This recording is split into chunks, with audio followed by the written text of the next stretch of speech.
ये एलोवेरा से निकला हुआ, जिसको लोग काला काला, जिसको जहर मानते हैं, काले काले को एलोवेरा को काटने के बाद ये काला काला पदार्थ निकलता है।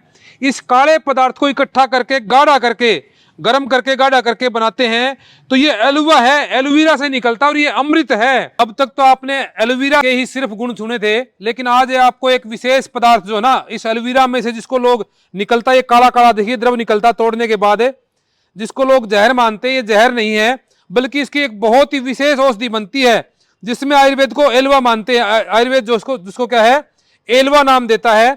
इससे एलवा बनता है, एलोवेरा का एलवा। वो जो इसमें रस निकलता है उसको इकट्ठा कर लेते हैं, इस तरह से इकट्ठा करके उसके ऊपर फिर आग के ऊपर धीरे धीरे उसको चलाते हैं, तो वो गाढ़ा पदार्थ हो जाता है। एलवा जो है जानी, एलवा जो है विरेचन गुण के कारण, विबंध के कारण जो है विशेष होता है, भेदन करने वाला होता है, उष्ण होता है, थोड़ा उष्ण होता है और तीक्ष्ण होता है।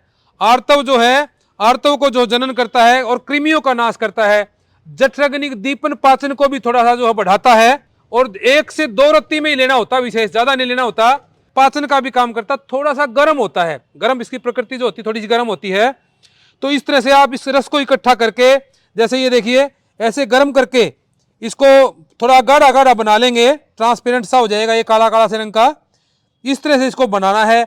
इसकी मात्रा बहुत थोड़ी मात्रा में प्रयोग करनी है जी, 1 से 2 रत्ती का प्रयोग शास्त्र बताता है इसका। ज्यादा मात्रा में यदि प्रयोग करेंगे तो फिर ये जो पेट में थोड़े मरोड़े लगा देगा, मरोड़े लगा करके पेट को साफ करने का काम करता है। देखिए इस तरह का गाढ़ा गाढ़ा पदार्थ बनाना आपको, ये ऐसे हो जाएगा, ये काले काले से रंग का ट्रांसपेरेंट सा पदार्थ बनेगा ये। तो ये क्या है, एलवा, जिसको लोग अब तक आयुर्वेद में तो इसको एलवा बोलते हैं, लेकिन लोग वैसे जो होते हैं ना, इसको जहर मानते थे कि भाई एलोवेरा में काला काला जहर निकालता है, इसको निकाल देना चाहिए।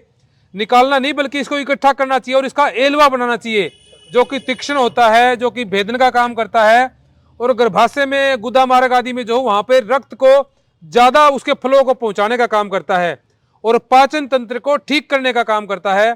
और आयुर्वेद में और भी बहुत सारी औषधियों में इस एलवा का प्रयोग किया जाता है, बहुत ही तीक्ष्ण औषधि के रूप में प्रयोग करते हैं इसको। देखिए नुकसान तो वैसा इसका कोई नहीं है जी, कोई साइड इफेक्ट भी नहीं है, क्योंकि ये कोई जहरीला पदार्थ नहीं है।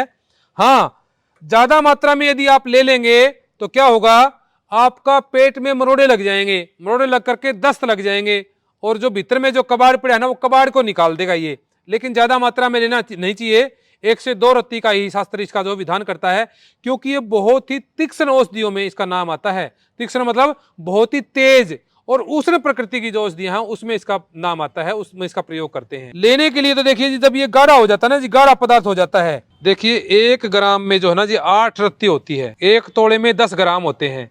तो उसी हिसाब से जो है आप इसका प्रयोग करेंगे। बच्चों को नहीं दिया जाएगा ये, छोटे बच्चों को, 8-10 साल तक के बच्चों को हम एलवे का प्रयोग नहीं करवा सकते, क्योंकि तीक्ष्ण होता है, उष्ण होता है। इसकी मात्रा फिर जो है किसी अनुभवी वैद्य से जो है उसके अनुभव में और उसके मार्गदर्शन में इसका प्रयोग करना चाहिए, वैसे इसका प्रयोग नहीं करना चाहिए।